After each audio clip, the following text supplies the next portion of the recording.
Hello everyone and welcome back to Always Watching. Today we are discussing India's official selection for this year's Academy Awards, Lost Ladies, currently streaming on Netflix. Briefly, the film is set in rural India in 2001.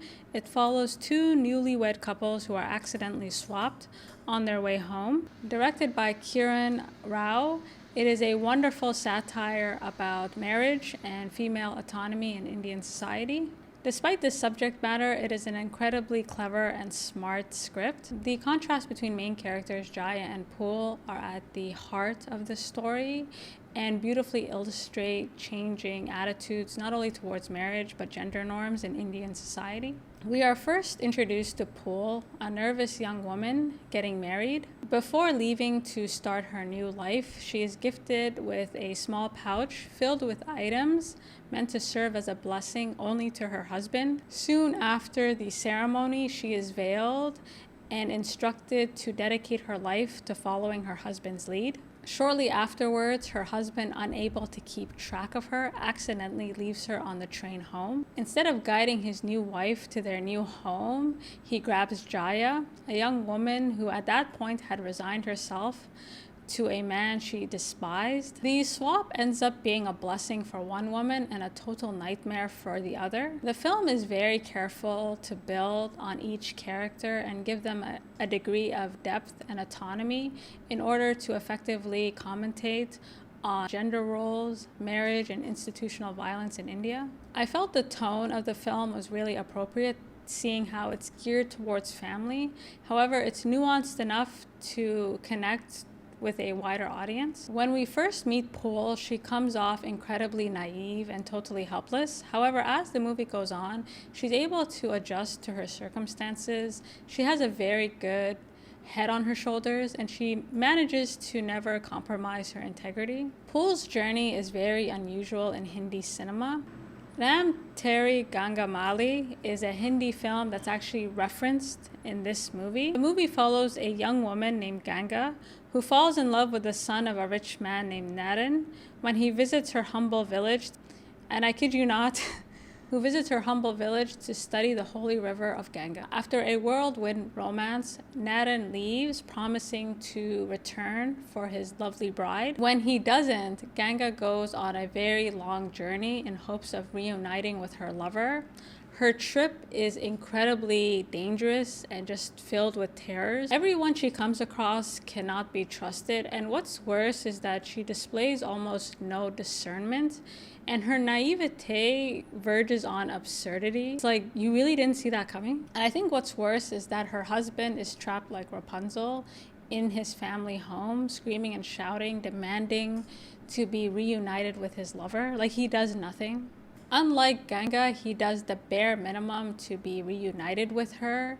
And what's worse is that she ends up being served up to him on a silver platter after almost being killed and trafficked in order to get to him. And although the movie did draw attention to the awful things that can happen to a woman abandoned in India, it did so by annihilating its main character and leaving her at the mercy of these men. In contrast, Pool is far more self-aware, and she knows what awaits her if she's unable to find safety. She also displays a level of sense. She knows exactly who to trust. Like, she has very good instincts. She doesn't just go along with anybody who offers to help her. More so than that, her husband Deepak does his best to find her. He's not just sitting in the home waiting for her to come back. He does everything he can to be reunited with her. And I thought the contrast between Jaya and Pool's husband really spoke to the lack of accountability men have regarding the women in their lives. After being married, the women are expected to follow their husband's lead,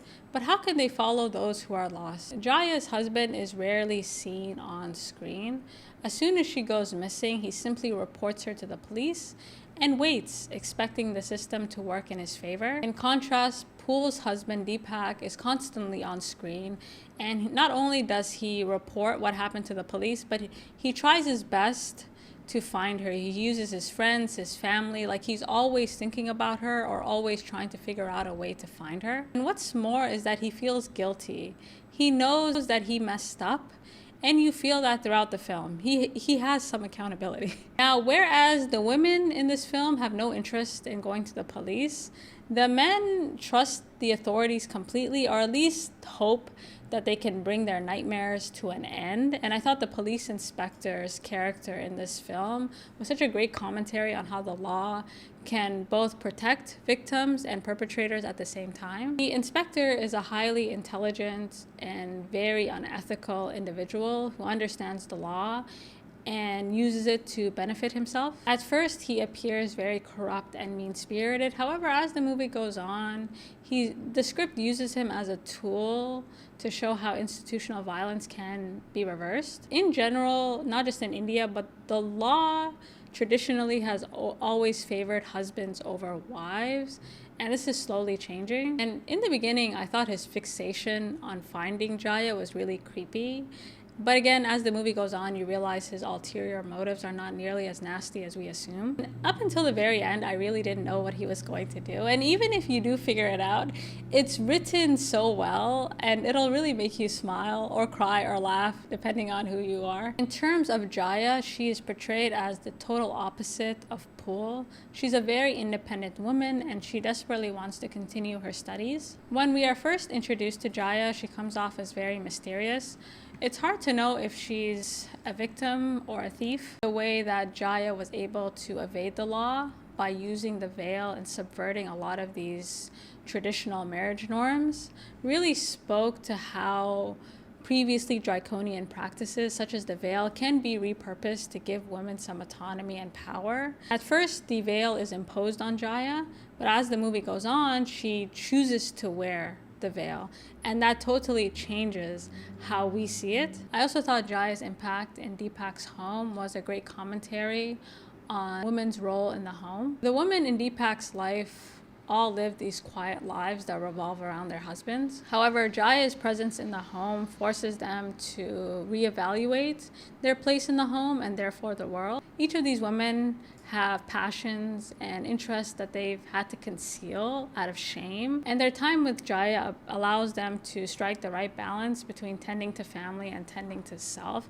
And I think that's one of the biggest issues when it comes to marriage, is that, especially for the woman, her identity becomes her husband's identity. You kind of get lost in that.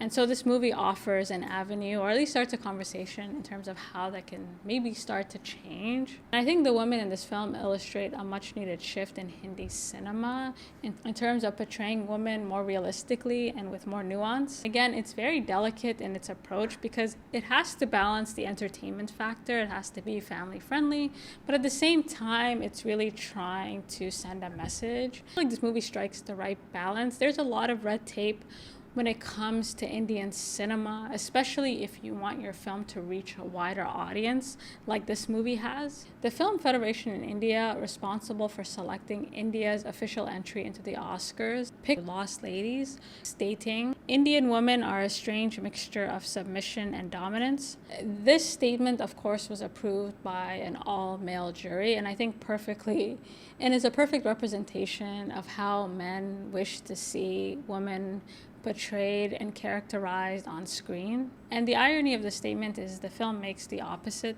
argument. Women are not portrayed as a strange mixture of dominance and submission. If anything, it is the men in this film who appear lost and at the mercy of a system being brought to its knees by women who are sick and tired of being used to tell a man's story. So I highly recommend this film. If you've seen it, let me know. If you haven't, please go watch it and come back here and tell me what you think. And until next time.